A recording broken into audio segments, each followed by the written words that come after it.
Hey everybody, I'm Catherine, this is Sophie, and I'm here today to do my top 15 books of 2014. Okay, so I'll be completely honest, 15 was not my aimed for number. I honestly just went through my GoodReads of what I read last year and I picked out all of the 5-star books, or at least the first book in a series of the 5-star books that I've read, and this is the list that I got. 2014 was actually a really fantastic year for me for reading. 2013, 2012, I was in huge reading slumps. I don't think I made my reading challenge on GoodReads, but I'm pretty sure I lowered my number several times to make sure I did that. But last year, I set a goal for myself of 75 books, and I actually surpassed it, and I read 98. Those last 2 books, to get the even 100, of course, exams and Christmas got in the way, and work. All the work. So to start off, I'm going to do the 2 books that I don't physically have copies of yet, for some reason.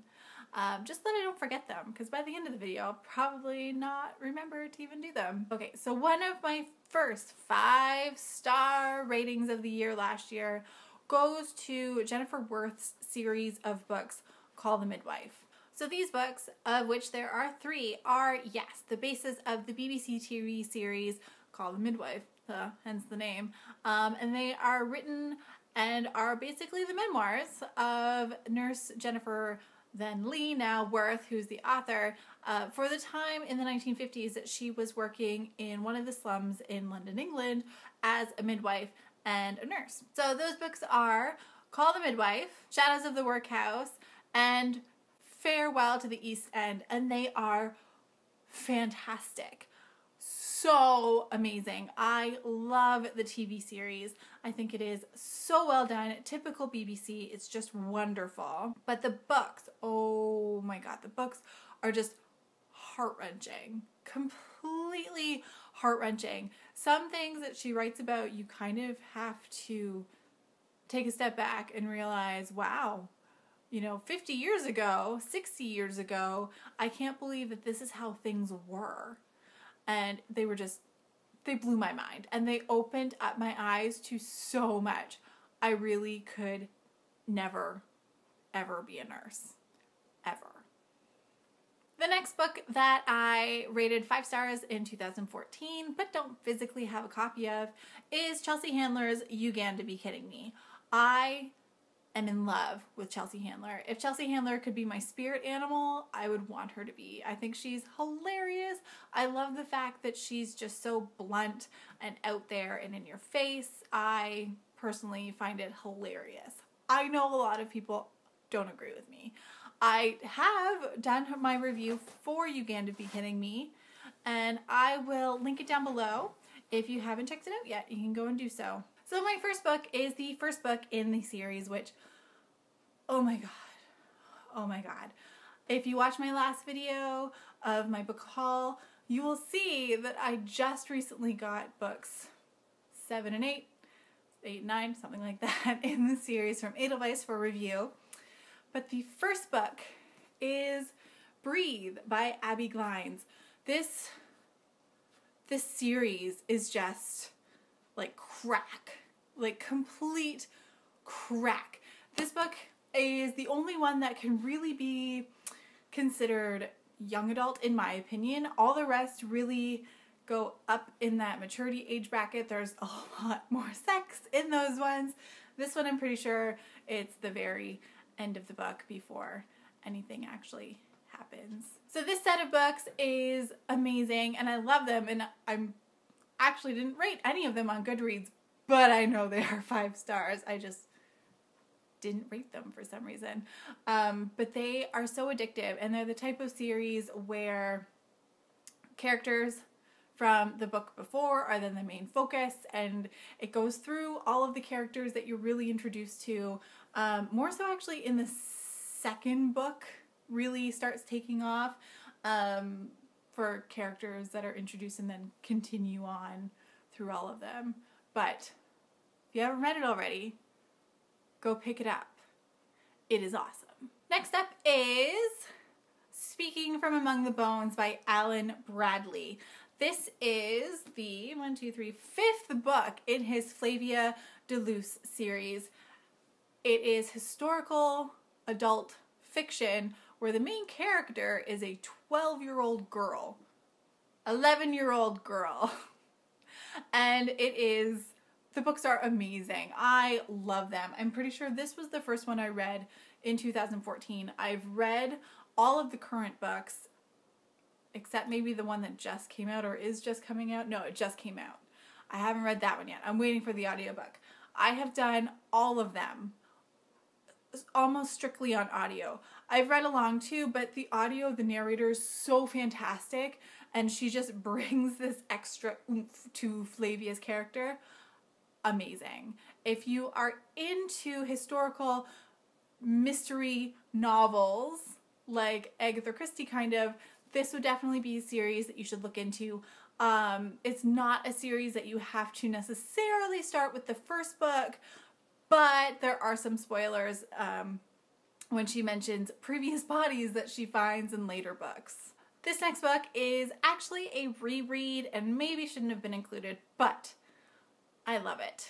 And I can't not include it. And that is Howls Moving Castle by Diana Wynne Jones. I love this book. I reread it almost every year.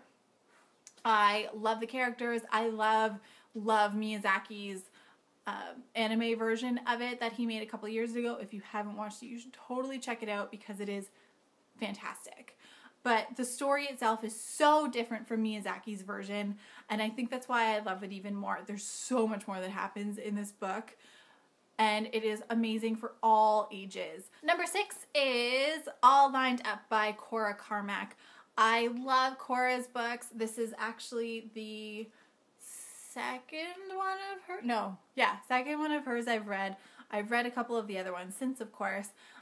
This is from her Rescue University series. It is new adult, so, I mean, there's sex and stuff. If you're younger and you can't handle it, don't read it until you're older, maybe. But I love it. I love the situations that she puts her characters in. I love the relationships that she describes and how they play out. She's just fantastic. And new adult is really like her stride. She is like queen of new adult. Number 7 is the $1,000 Tan Line by Rob Thomas, which is the book that continues from Veronica Mars and the Veronica Mars movie, which was one of my all-time favorite movies of last year. Oh my God. Oh my God. Do yourself a favor and go and watch the TV series and then watch the movie and then read the books. The second one just came out, and I was so disappointed to find out that it wasn't Kristen Bell doing the narration on the audiobook. So my friends and I, after Book Expo America last year, were really, really tired by the time it came for us driving home, and we didn't feel like talking like we had the entire way to New York.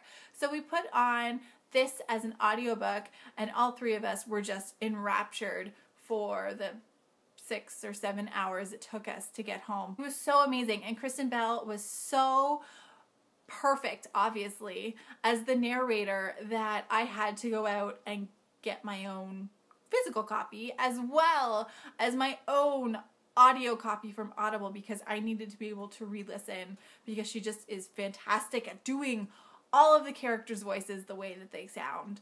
It's just mwah, like perfect. But the actual book itself, the story, is so captivating. It reads like the TV series seasons used to play out. More so with the first 2 seasons as opposed to the second one or the third one, because the first 2 really focus on the one overall arc, which is kind of what this is. But you see a lot of returning characters that you wouldn't necessarily have expected. I wanted there to be more Logan, and I wanted there to be Weevil, but there was no Weevil. But I'm going on a rant. It's awesome. And for all Veronica Mars fans, it is definitely a must-have. Number 8 is also a reread for me for this year. I reread the entire series over the course of 2014. I really just couldn't help myself. Yeah, I needed more in my life. And I got a lot of them also on audiobook. So I was also listening to them and reading the physical copies, and it was just awesome. And that is Soulless by Gail Carriger. So this is the first in her Parasol Protectorate series. She also has a companion YA series out, her Finishing Girls series, which stars Sophronia, because I couldn't think of her name for a second. But she also has another companion YA series coming out this year, which stars the, spoiler, later daughter of Alexia from this series, Prudence. And I'm really, really, really excited for that. I'm pretty sure it's called the Custard Protocol series, and that's just awesome. Next up is actually just the third book in a trilogy, which I finished this last year, 2014, when it came out. And that is Taste of Darkness by Maria V. Snyder. This is the third in her Healer series, and in my opinion, by far her best trilogy that she's come out with so far. I loved this series. I loved Avery. I loved all of the people that she deals with. Flea is one of my favorite characters. Oh my god. And it's just so much happens in this book. It's just nonstop action, just like her other two. And I love the fact that with her books anyways, they pick up exactly where they left off. So you're left with major cliffhangers, but with the next book in the series, it's like it never happened. It only really happens if you have to wait a year in between books. So I realized I miscounted. I actually have 17 top books of 2014. I forgot to add the two books that I got from the library that I don't physically have copies of. Number 10 is Backstage Pass by Olivia Cunning. I forced a lot of my friends, my Ottawa blogettes, shout out, to purchase this book for our first ever drunk book club last year. Some of them hated me for it. Most of them hated me for it. It's very adult, okay? This is not the type of book for the young of heart. I will link down below my review for this book.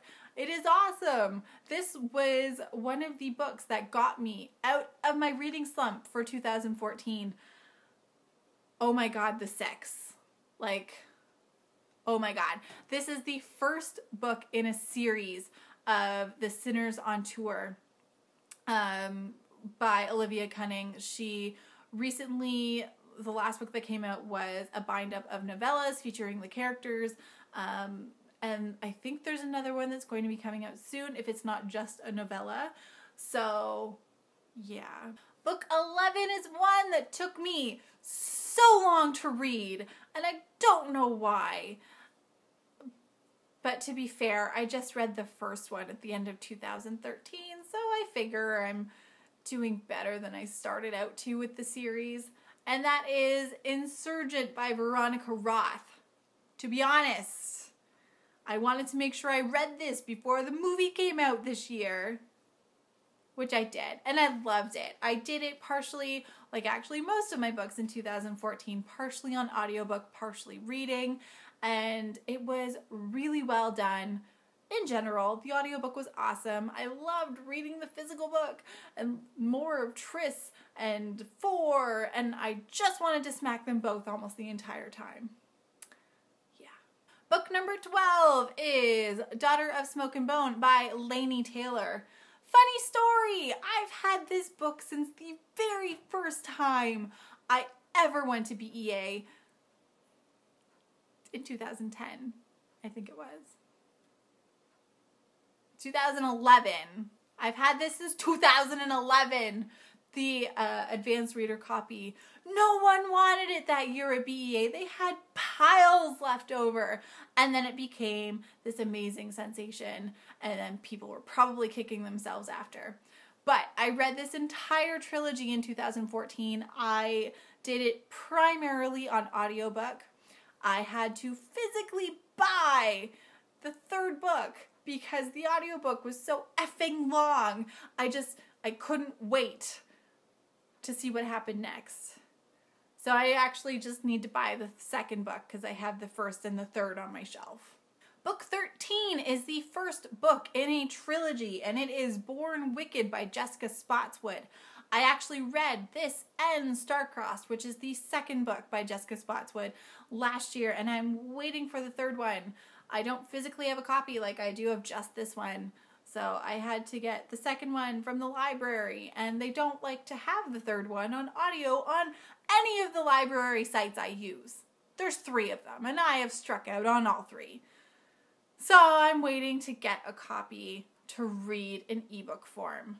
And it's hard.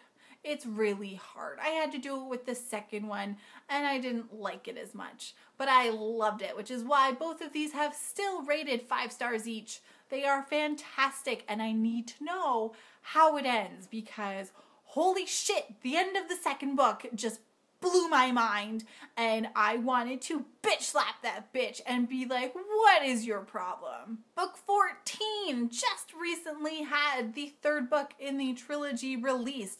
I need to buy it soon. I'm just waiting until I can justify spending money on it. Yeah. However, I've done the first 2 books on audiobook through the library, and I'd really like to do that with the third one as well. And technically, yes, I do own a copy of the third book. I got it for review through NetGalley a couple months ago, and I just couldn't bring myself to read it yet because it's just so damn good on audio. But that book is Splintered by A.G. Howard, and of course the second book, Unhinged, and the third book.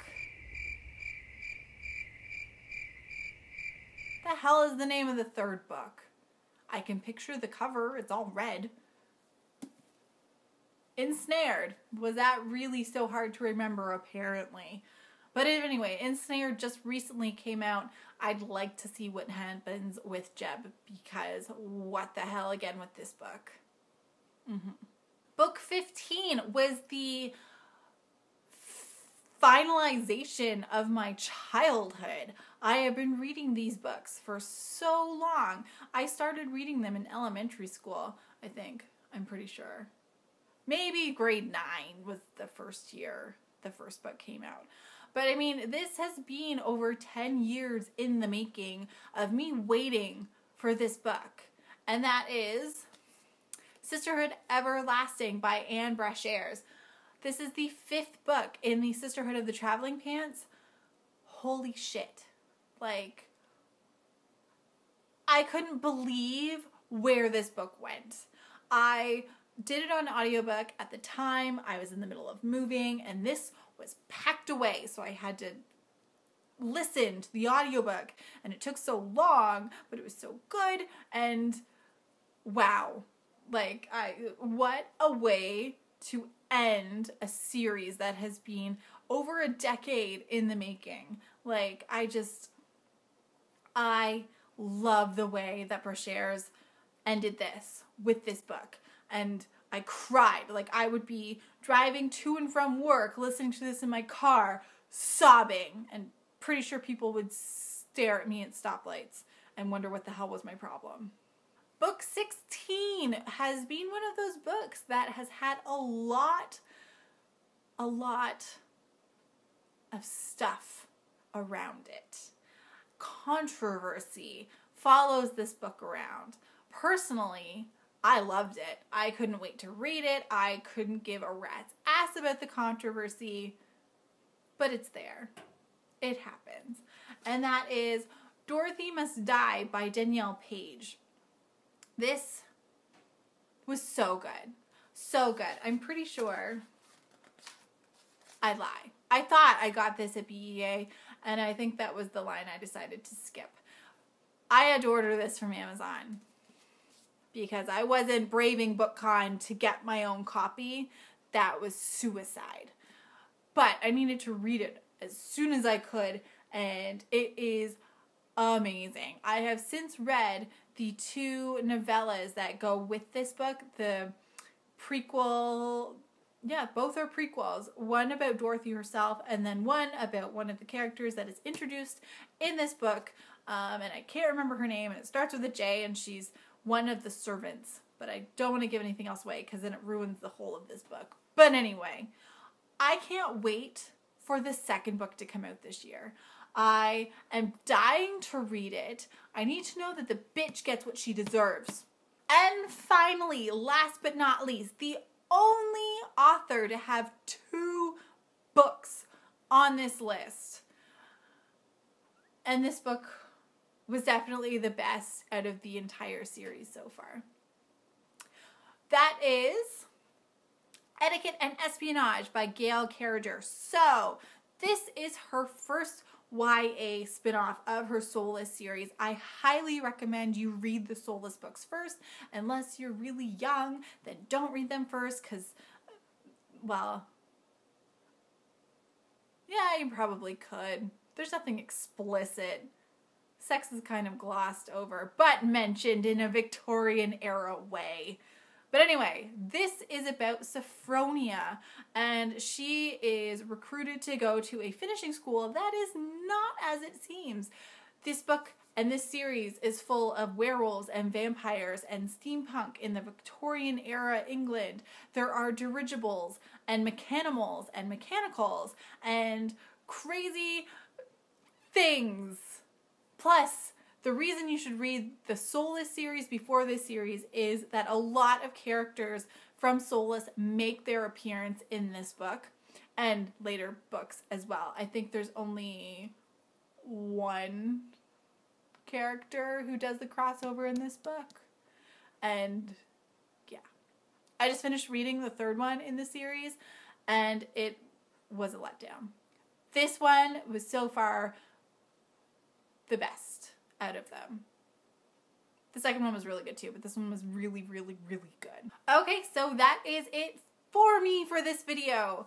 I'm trying out a new setup. I'm still trying to get the lighting down. And while slightly better, it still really sucks. And if Sophie decides to touch anything, I would be breaking several table lamps.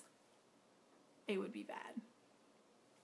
But anyway, those are my top books of 2014, and I'm really hoping that 2015 brings even more amazing reads to me. I have a never-ending TBR pile, so chances are good. And as long as I don't go crazy and buy a lot more books, I should be able to get through some of them. I gave myself a goal on GoodReads this year to read 75 books again. I'm hoping to surpass it. That's the only reason I didn't add more books than 75. Honestly, I don't want to feel let down when I don't do that many. So I figured 75 was a good place to start for 2015. I can always up it. I don't want to read any less than that if I can help it. And it's definitely going to be another year of audiobooks for me. Are you staring at yourself? Are you staring at yourself in the camera? So currently I've read 6 books this year already. I'm doing pretty good. I'm actually really proud of myself and I'm hoping I can keep up this good streak of reading that I have going on. Audiobooks are a working girl's best friend, let me tell you. So until next time, I'm Catherine. This is Sophie, who likes to stare at herself in the camera. And happy reading, guys. Let me know down below if you liked any of these books, if you've read them yet, if you haven't read them yet, and let's get the conversation flowing. Bye.